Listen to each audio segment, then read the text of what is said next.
Hello friends, biology मॅग्निफाईडमध्ये तुमचं परत एकदा स्वागत आहे. आजचं लेक्चर हे पंपिंग ॲक्शन ऑफ हार्ट आणि ब्लड व्हेसल्सवरती राहणार आहे. तर हे छोटंसं लेक्चर आहे, इम्पॉर्टंट आहे. बघा बाळांनो, आला याच्यामधून एखादा क्वेश्चन तर तुम्हाला लक्षात येईल की याच्यामधून सुद्धा क्वेश्चन विचारले गेले तर एखादा आला तर ह्याच्यावरती सुटणार आहे. आपलं लेक्चरसुद्धा हे छोटंच असणार आहे. तर बघा, फर्स्ट काय आहे पॉईंट या लेक्चरचा, आपण स्टार्ट करूयात लगेच हे लेक्चर. हार्टबीट. आता हार्टबीट म्हणजे काय रे सांगा बाळांनो? रिदमॅटिक कॉन्ट्रॅक्शन्स अँड रिलॅक्सेशन्स यांची जी सायकल आहे, याचं जे रिपिटेशन आहे त्यांची जी सायकल आहे त्यांना काय म्हटलं जातं, किंवा रिदमॅटिक कॉन्ट्रॅक्शन अँड रिलॅक्सेशन अल्टरनेटिव्हली असणार आहे. तर त्याला आपण काय म्हणतो? हार्टबीट म्हणतो, बरोबर की नाही? आणि हार्टबीट किती असतात बाळांनो? 72 हार्टबीट्स पर मिनिट असतात. आणि हे असे हार्टबीट्स होऊन काय होणार आहे, या हार्टबीटच्या रेटप्रमाणे जे हार्ट आहे ते काय करणार आहे, पर डे काय करणार आहे, 5 लिटर ब्लड काय करणार आहे, पंप करणार आहे. तर हे पर डे, जे इन जनरल लक्षात ठेवा, कधी रेफरन्स आला तर स्टेटमेंटमध्ये असावं लक्षात, ठीक आहे? तर आता याच्यानंतर मग आता महत्त्वाच्या गोष्टी बघायच्यात. कंडक्टिंग सिस्टीम ऑफ हार्टमधल्या. हार्ट हे मायोजेनिक आहे. मायो म्हणजे काय रे बाळांनो? मसल. आणि जेनिक म्हणजे जेनेसिस आपण बघतो, फॉर्मेशन म्हणजे ओरिजिनेशन. ह्याचं ओरिजिनेशन कसं आहे? मसल. म्हणून हे मसल ओरिजिनेटिंग असल्यामुळे मायोजेनिक आहे. आणि आपल्याला माहिती आहे की ते सेल्फ कंट्रोल आहे, किंवा त्याचा दुसऱ्या मोटारची किंवा दुसऱ्या एनर्जीची गरज लागत नाही. कशासाठी? पंपिंगसाठी, बरोबर की नाही? मग त्याच्यासाठी कोण आहे? एस ए नोड किंवा सायनो ॲट्रियल नोड, किंवा त्यालाच आपण काय म्हणतो? पेसमेकर. आता मी इथं डायग्राम पण तुमच्यासमोर ठेवली आहे जेणेकरून तुम्हाला ओरिजिनल डायग्राममध्येच व्यवस्थित सगळं समजावं. आता बघा, हे तुमचं आहे राईट ऑरिकल, लेफ्ट व्हेंट्रिकल आणि राईट व्हेंट्रिकल, राईट? याच्यामध्ये राईट ऑरिकलच्या इथं वरती काय आहे? सायनो ऑरिक्युलर नोड आहे, बरोबर की नाही? आणि हा काय करतो तुमचा? बघा, ॲरोनी दाखवलं. काय करणार आहे? तुमचा इम्पल्स जनरेट करणार आहे, म्हणून याला काय म्हटलं जातं? पेसमेकर म्हटलं जातं. आणि हे इम्पल्स काय होतात? असे नोड्स थ्रू मूव्ह केले जातात ऑल ओव्हर दी हार्ट, बरोबर की नाही? मग हा आहे एस ए नोड. तर सायनो ॲट्रियल नोड किंवा सायनो ऑरिक्युलर सुद्धा म्हटलं जातं कधी कधी. पेसमेकर व्यवस्थित लक्षात ठेवा. त्याच्यानंतर तुमचं बघा, आता इथून काय झालं, इकडं सगळीकडे काय होणार आहे? तुमच्या वेव्ज म्हणजे थोडक्यात इम्पल्स जनरेट होऊन स्प्रेड होणार आहेत. आता ह्या कुठे येत आहेत बघा? इथं हा राईट ॲट्रियमचा हा कुठला आहे? लेफ्ट कॉर्नर आहे. कुठला आहे? लेफ्ट कॉर्नर आहे. जिथं इथं याच्या जवळ काय होत असतं? तुमचं कोरोनरी सायनस ओपन होतं. तर इथं हा आहे तुमचा ऑरिक्युलो व्हेंट्रिक्युलर नोड, AV नोड किंवा ऑरिक्युलो व्हेंट्रिक्युलर नोड. याचं काय काम बघितलं आपण सांगा? इम्पल्स जनरेट करायचं. व्यवस्थित दोघांची कामं लक्षात ठेवायची. याचं काम होतं इम्पल्स जनरेट, फॉर्मेशन करायचं. आणि याचं जे काम आहे AV नोडचं, ते काय आहे रे बाळांनो? यांनी तयार केलेले, SA नोडनी तयार केलेले इम्पल्स काय करायचे आहेत? हार्टकडं पुढं पास करायचे आहेत. कार्डियक मसल फायबर थ्रू काय करणार आहे? हे व्हेंट्रिकल्सपर्यंत स्प्रेड करण्याचं काम. म्हणजे याचं काय काम आहे? इम्पल्स स्प्रेड करण्याचं काम आहे. तर हे व्यवस्थित दोन्हीतला फरक लक्षात ठेवा. याचं जनरेशन आहे, याचं इम्पल्स स्प्रेडिंगचं काम आहे, बरोबर? हे दोन्ही महत्त्वाचे आहे. त्याच्यावरती दोन्हीवरती प्रश्न येऊन गेला. त्याच्यानंतर येतो बंडल ऑफ हिस. आता हे बंडल ऑफ हिस काय बघा, इथून हे झालं तुमचं काय? AV node. याच्यानंतर काय आहे?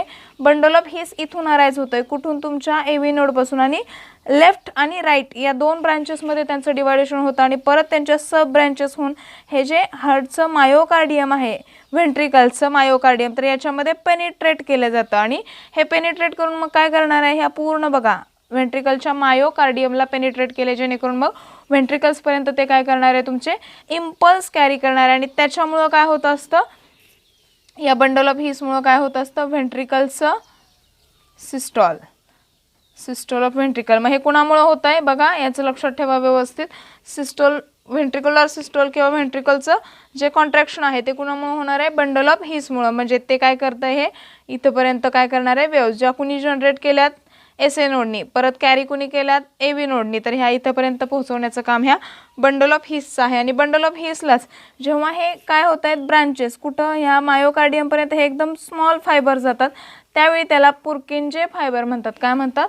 पुर्किंजे फायबर. आणि हे पुर्किंजे फायबरच तुमचे काय करतात? बेसिकली ह्याचं काय काम आहे? सगळीकडे स्प्रेड करतात. बट बेसिकली व्हेंट्रिक्युलर सिस्टोल जर पर्टिक्युलर विचारलं तर त्याच्यामध्ये व्हेंट्रिकलचं सिस्टोल कुणी लिहायचं आहे तुम्हाला? पुर्किंजे फायबरने लिहायचं आहे. ते व्यवस्थित थोडं स्पेसिफाय करून लक्षात ठेवा. मग आता याच्यावरचं आपण क्वेश्चन बघूयात. बघा काय? The nodal tissue located in the lower left corner of right atrium. Right ॲट्रियमचा लोअर लेफ्ट कॉर्नर. बघा, राईट ॲट्रियमचा लोअर लेफ्ट कॉर्नर व्यवस्थित लक्षात ठेवा.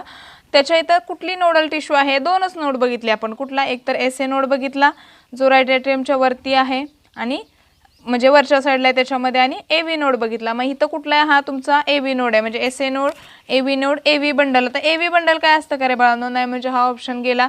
पुरकिनचे फायबर्स कुठे आहेत? इकडे आहेत खाली व्हेंट्रिकल्समध्ये आहेत, म्हणजे हे सुद्धा नाही आहे. मग एस ए नोड आणि ए व्ही नोड. मग पोझिशन म्हणून लक्षात ठेवायची तुम्हाला की काय विचारलंय त्यांनी? लोअर आणि लेफ्ट कॉर्नर सांगितलंय, म्हणून काय असणार आहे? ऑरिक्युलो व्हेंट्रिक्युलर नोड हे त्याचा आन्सर असणार आहे. सेम पॉईंटवरती दुसरा एक प्रश्न दिलाय, बट डायग्राम त्याच्यामध्ये इन्क्लूड आहे, त्यामुळे तो आपण क्वेश्चन शेवटी घेतलाय. आता नेक्स्ट पॉईंट आपल्याला इम्पॉर्टंट आहे, ज्याच्यावरती प्रश्न आलेत ते काय आहे? कार्डियक सायकल किंवा वर्किंग ऑफ हार्ट. मग कार्डियक सायकल म्हणजे काय रे? जे इव्हेंट्स कशाशी असोसिएटेड आहेत? Events associated with one heartbeat. काय आहे? With one heartbeat. लक्षात ठेवा. मग याच्यामध्ये काय काय असतं रे? एक हार्टबीट होण्यासाठी काय काय व्हायला लागतं? एकतर आर्ट्रियल सिस्टॉल. सिस्टॉल म्हणजे कॉन्ट्रॅक्शन आहे, डायस्टॉल म्हणजे रिलॅक्सेशन आहे, ॲट्रियल म्हणजे ॲट्रियमचं सिस्टॉल, व्हेंट्रिकलचं सिस्टॉल आणि जॉईंट डायस्टॉल. मग आता याच्यामध्ये आपल्याला वन बाय वन बघायचं. तर ॲट्रियल सिस्टॉल. ॲट्रियल सिस्टॉलमध्ये काय होणार आहे? राईट ॲट्रियम आणि लेफ्ट ॲट्रियमचं काय होणार आहे? सिस्टॉल म्हणजे कॉन्ट्रॅक्शन होणार आहे. याचं कॉन्ट्रॅक्शन झालं की इथं ब्लड येणार आहे, म्हणजे राईट ॲट्रियमचं कॉन्ट्रॅक्शन झालं की राईट व्हेंट्रिकलमध्ये ब्लड येणार आहे, जे कसं असणार आहे? डिऑक्सिजनेटेड ब्लड असणार. आणि इथं वॉल कुठला आहे सांगा बाळांनो? ऑरिक्युलो व्हेंट्रिक्युलर अपर्चर. हे अपर्चर म्हणजे होल झाला. आणि इथला वॉल कुठला आहे? ट्रायकस्पिड वॉल. तसंच याच्यामध्ये काय होणार आहे? लेफ्ट ऑरिकलपासून लेफ्ट व्हेंट्रिकलमध्ये ब्लड येणार आहे, जे कसं असणार आहे? ऑक्सिजनेटेड ब्लड असणार आहे, लक्षात ठेवा. आणि ऑरिक्युलो व्हेंट्रिक्युलर अपर्चर. आणि इथं कुठला वॉल आहे? बायकस्पिड वॉल, किंवा आपण त्याला काय म्हणतो? Mitral valve. आणि हे लक्षात ठेवायचं व्यवस्थित. तर याचं टायमिंग काय आहे? 0.1 सेकंद. आता इथं हे सांगायचं राहिलं तुम्हाला की एक कार्डियक सायकल किती असते? 0.8 सेकंदपर्यंत असते. काय असते? एक कार्डियक सायकलचं टायमिंग किती आहे? 0.8 सेकंद. एव्हरी 0.8 सेकंद नंतर ती काय होत असते? रिपीट होत असते. मग त्याच्यामधला काय गेला? 0.1 सेकंद तर तुमचा गेला, बरोबर की नाही? कशात गेला? ॲट्रियल सिस्टममध्ये. आता 0.7 मध्ये काय काय होतंय बघूयात. हे तर झालं. मग याच्यामध्ये काय लक्षात आलं? तुमच्या राईट ऑरिकल आणि लेफ्ट ऑरिकलमधून ब्लड एकाच वेळी बाहेर येतं, म्हणजे या दोघांचं कॉन्ट्रॅक्शन म्हणजेच ॲट्रियल सिस्टॉल हे एका वेळी होतं. आता आपल्याला बघायचं आहे व्हेंट्रिक्युलर सिस्टॉल. आता व्हेंट्रिक्युलर सिस्टॉल कितीसाठी आहे बघा? 0.3 सेकंदासाठी. मग या 0.3 सेकंदमध्ये काय काय होतं बघा. आता ब्लड कुठं आलंय सांगा बाळांनो? याच्यामध्ये आलंय. इथं कसलं ब्लड आहे? डिऑक्सिजनेटेड. इथं म्हणजे लेफ्ट व्हेंट्रिकलमध्ये कसलं ब्लड आहे? ऑक्सिजनेटेड. मग हे डिऑक्सिजनेटेड ब्लड कुठं जाणार आहे बाळांनो? इकडे लंग्सकडे जाणार आहे. आणि ते कशाच्या थ्रू जाणार आहे? पल्मोनरी आर्टरी थ्रू हे ब्लड कुठं जाईल? लंग्सकडे जाईल ऑक्सिजनेशनसाठी. आणि लेफ्ट व्हेंट्रिकलचं ब्लड कुठं जाणार आहे? सिस्टमिक आउटर थ्रू पूर्ण बॉडीमध्ये ते सर्क्युलेट होणार आहे, जे की ऑक्सिजनेटेड ब्लड असणार आहे. तर याच्यासाठी किती टाइम लागतो आपल्याला? 0.3 सेकंद. मग हे सुद्धा दोन्हीचे कॉन्ट्रॅक्शन म्हणजे व्हेंट्रिक्युलर सिस्टॉल हे एका वेळी झाले, बरोबर? हे दोघं एका वेळी, हे दोघं एका वेळी. त्याच्यानंतर आहे जॉईंट डायस्टॉल और कम्प्लीट कार्डियक डायस्टॉल. आता हे याच्यामध्ये महत्त्वाचं आहे बघा. पहिले आपल्याला ॲट्रियल सिस्टॉल वेळी दोन्ही काय करत होते? ब्लड बाहेर टाकत होते. व्हेंट्रिक्युलर सिस्टॉल वेळी दोन्ही ब्लड बाहेर टाकत होते, दोघंच्या दोघं. आता जॉईंट डायस्टॉल म्हणजे त्यावेळी सगळे ऑरिकल सुद्धा आणि व्हेंट्रिकल्स सगळेच्या सगळे काय होत असतात? इथं रिलॅक्स होतात. काय होतात? तुमच्या रिलॅक्सेशन होतं. म्हणजे ऑब्वियस आहे, जर रिलॅक्सेशन झालं तर ब्लड आतमध्ये येणार. इथं ब्लड काय होणार आहे? बाहेर जाणार आहे. इथं ब्लड आतमध्ये येणार आहे. साधी गोष्ट आहे. मग आता मला सांगा, आतमध्ये याच्यामध्ये येईल का रे? अजिबात नाही. मग ही गोष्ट खूप महत्त्वाची आहे. तर याचं रिलॅक्सेशन झालं की काय होणार आहे? ब्लड इन्फिरियर व्हेना केव्हा? सुपिरियर व्हेना केव्हा? आणि इथली करोनरी सायनस याच्याकडून इथं येणार आहे, जे की डिऑक्सिजनेटेड असणार आहे. आणि लेफ्ट ऑरिकलमध्ये कुठलं ब्लड येणार आहे? ऑक्सिजनेटेड ब्लड, जे तुमच्या पल्मोनरी व्हेन्स असणार आहेत. दोन पेअर्स आहेत किंवा 4 ओपनिंग्स आहेत, त्याच्या थ्रू येणारे ऑक्सिजनेटेड ब्लड. आणि हे रिलॅक्सेशनच्या वेळी, त्यावेळी याच्यामध्ये काही घडणार नाही. कधी? तुमच्या जॉईंट डायस्टॉलच्या वेळी हे रिलॅक्स असणार आहेत. ही गोष्ट व्यवस्थित लक्षात ठेवा. आणि याचं टाईम काय आहे? 0.4 सेकंद. बघा, 0.4 सेकंद, 0.3 आणि 0.1 हे 0.8 सेकंदाचं तुमचं काय आहे? वर्किंग ऑफ हार्ट किंवा काय आहे याच्यामध्ये? कार्डियक सायकल आहे. तर याच्यावरचे प्रश्न घेऊयात आता. बघा मग काय क्वेश्चन दिलाय? Atrial systole lasts for dash in cardiac cycle. CET 2017चा क्वेश्चन आहे. किती सोपं आहे रे बाळांनो? ॲट्रियल सिस्टॉल आताच आपण बघितलेलं किती आहे? 0.1 आहे का? 0.3 आहे? 0.3 आहे? सॉरी, याच्यामध्ये इथं 0.5 पाहिजे. 0.5 ऑप्शन आहे तिथं. 0.1, 0.3, 0.5 आणि 0.7. 0.7 साठी कुठलंही नसतं, आपल्याला हे माहिती आहे. 0.5 साठी सुद्धा कुठलं नाही. मग 0.3 काय होता रे तुमचा? व्हेंट्रिक्युलर सिस्टॉल होता. आणि विचारलाय काय? ॲट्रियल सिस्टॉल. मग तो किती होता? 0.1 सेकंद. स्ट्रेट फॉरवर्ड क्वेश्चन आहे. याच्यामध्ये एकदा माहिती असलं सगळं ते 0.8चं डिस्ट्रीब्युशन की बस. आता इम्पॉर्टंट पॉईंट आहे पुढचा एक छोटासा, तो काय बघायचा आपल्याला, रेग्युलेशन ऑफ कार्डियक ॲक्टिव्हिटी. आता रेग्युलेशन तुम्हाला माहिती आहे कुठं आहे, पॅरासिम्पॅथेटिक नर्व आहेत आपल्या, पॅरासिम्पॅथेटिक नर्व ब्रेनच्या तिथल्या याच्यामध्ये काय आहे, त्याच्यामध्ये आपल्या हार्टचं कंट्रोल आहे. आणि हार्मोन्स आपण बघितलेत बघा कंट्रोल अँड कोऑर्डिनेशनमध्ये, ॲड्रिनालिन आहे आणि कुठला आहे दुसरा, ॲसिटिल कोलिन. Acetyl choline. मग इथं काय लक्षात ठेवायचे, दोघांचे जे फंक्शन लक्षात ठेवा. इथं ॲड्रिनालिनचं काय काम आहे, हार्ट रेट वाढवणं. ॲड्रिनालिनचं काय काम आहे, हार्ट रेट वाढवणं. आणि ॲसिटिल कोलिनचं काय काम आहे, हार्ट रेट कमी करणं. दोघांचे फंक्शन लक्षात ठेवा, कॉन्ट्रोवर्स आहेत. कारण हाय BP असेल तर कोण काम करणार आहे, ॲसिटिल कोलिन काम करेल, ब्लड प्रेशर कमी करेल. म्हणजे हार्ट रेट कमी झाला की ब्लड प्रेशर ऑब्विसली कमी होणार आहे. सेम एकामेकाच्या उलटे किंवा वाईस वर्सा फंक्शन्स यांचे आहेत, हे सुद्धा लक्षात ठेवा, कदाचित येऊ शकतं. आता लास्ट कन्सेप्ट बघायचा आपल्याला याच्यामधला, सायनस अरिथमियास. आता हे सायनस अरिथमियास म्हणजे आहे काय रे, जेव्हा काय होतं, इन्स्पायरेशन. आता इन्स्पायरेशन म्हणजे काय, इन्स्पायरेशन म्हणजे जेव्हा आपण हवा आत घेतो, हवा आत घेतली की हार्ट रेट काय होणार आहे बाळांनो, हार्ट रेट काय होईल त्यावेळी वाढणार आहे. ऑब्वियस आहे, हार्ट रेट वाढणार आहे. आणि ज्यावेळी काय असणार आहे, एक्सपायरेशन. एक्सपायरेशन म्हणजे हवा आपण श्वास बाहेर सोडतो, त्यावेळी काय असणार आहे, तुमचा हार्ट रेट काय होणार आहे, कमी होणार आहे, फॉल होणार आहे. बरोबर की नाही. तर हे जे फिनॉमिनन आहे याला काय म्हटलं जातं, सायनस अरिथमिया. लक्षात आलं का, काय इन्स्पायरेशन म्हणजे हवा आत घेतली की काय होणार, हार्ट रेट वाढणार. एक्सपायरेशनच्या वेळी हार्ट रेट कमी होणार. मग याच्यावरचा सुद्धा आपण क्वेश्चन बघायचा आहे. साधी सोपी कन्सेप्ट आहे, जस्ट लक्षात ठेवा. बघा मग याच्यावरचा question, during sinus arrhythmia dash. CET 2017चा क्वेश्चन आहे बघा. काय विचारलं, heart rate increases during inspiration. बरोबर आहे का रे, आताच आपण बघितलेलं, इन्स्पायरेशन होतं त्यावेळी हार्ट रेट वाढतो, एक्सपायरेशनच्या वेळी हार्ट रेट काय होत असतो, कमी होत असतो. मग हे स्टेटमेंट तर बरोबर आहे. हार्ट बीट सांगितलंय, heart beat decreases during inspiration. Heart beat आणि हार्ट रेट सेमच आहे, बरोबर. मग इन्स्पायरेशनच्या वेळी डिक्रीज होतो का, नाही, म्हणजे हा चुकला. Heart rate increases during expiration, increase होतोय का, नाही, आत्ताच आपण बघितलं डिक्रीज होतोय, म्हणजे हे चुकलं. Heart rate remains constant, constant राहतं का रे, नाही, चेंज होतंय, म्हणजे आन्सर तुमचा असणार आहे option number A. Next question बघूयात आता काय दिलंय, in the given diagram the role of X is to dash. CET 2016चा क्वेश्चन आहे. मग ही डायग्राम दिली बघा, एकदम सिंपल डायग्राम दिली आणि एक्स हा याला दाखवलाय तुमच्या AV नोडला. बघा मगाशी आपण काय विचारलेलं तुम्हाला, याची पोझिशन आणि कुठला नोड आहे ते शोधायला विचारलेलं. आता काय विचारलंय, डायग्राम मधले नाव शोधायचं, बरोबर. म्हणजे तुम्हाला हे AV नोड आहे, हे एक्स इथे जे तुम्हाला एक्स दिलंय ते AV नोड आहे, हे पण लक्षात आलं पाहिजे. प्लस त्याचा विचारला इथं काय, रोल विचारलाय. मग रोल काय आहे बाळांनो, ह्याचं आता आपण अगोदर ऑप्शन्स वाचत, to generate cardiac impulse. Generation याचं काम आहे का, नाही, जनरेशन कुणाचं आहे, SA नोडचं आहे. आपण मगाशी व्यवस्थित बघितले, म्हणजे ऑप्शन नंबर A कॅन्सल झाला. कॉज ॲट्रियल सिस्टॉल, ॲट्रियल सिस्टॉलचा काय संबंध आहे का, याचा नाही, कारण ते ब्लड ते कॉज करणार नाही, बरोबर की नाही, कारण हे SA नोडमुळे होते. म्हणजे हा सुद्धा गेला. कॉज व्हेंट्रिक्युलर डायस्टॉल, डायस्टॉल सुद्धा याचं काम नाही. मग काय करतं रे, हे इकडे काय करणार आहे, इम्पल्स कॅरी करणार आहे. हे जनरेशन सगळं कॉजिंगचं, कॉज जनरेट हे जे आहे किंवा प्रोड्यूस, हे सगळं काम कोणाचं, SA नोडचं. आणि कॅरी ह्याचं काय काम आहे, कॅरी डिस्ट्रीब्यूट. लक्षात ठेवा, carry cardiac impulse to ventricles. Obvious आहे, बंडल ऑफ हिस आणि पुरकिंजे फायबर्स थ्रू हे काय करत असतं, कॅरी करतं. म्हणजे ऑप्शन नंबर D तुमचा करेक्ट आन्सर येणार आहे. आता आपल्या लेक्चरचा पुढचा पॉईंट बघायचा आहे आपल्याला, ब्लड व्हेसल्स. एकदम छोटा पॉईंट आहे आणि जस्ट रिवाइज करायचं आहे, याच्यामध्ये कन्सेप्ट जास्त नाहीत. एन्जिओलॉजी म्हणजे काय रे बाळांनो, स्टडी ऑफ ब्लड व्हेसल्स. काय आहे, स्टडी ऑफ ब्लड व्हेसल्स म्हणजे काय आहे, एन्जिओलॉजी. तर हे लक्षात ठेवा, व्यवस्थित येऊ शकतो कदाचित याच्यामध्ये प्रश्न. मग ब्लड व्हेसल्स 3 टाईपचे आहेत आपल्याला माहिती आहेत, एक आर्टरीज, कॅपिलरीज आणि व्हेन्स. आता आर्टरीज काय करतात रे बाळांनो, ऑक्सिजनेटेड ब्लड कॅरी करतात, कुठं, हार्ट टू बॉडी. हे व्यवस्थित लक्षात ठेवा. आर्टरी आणि व्हेनमध्ये आपण असा फरक लक्षात ठेवतो की ऑक्सिजनेटेड आणि डिऑक्सिजनेटेड.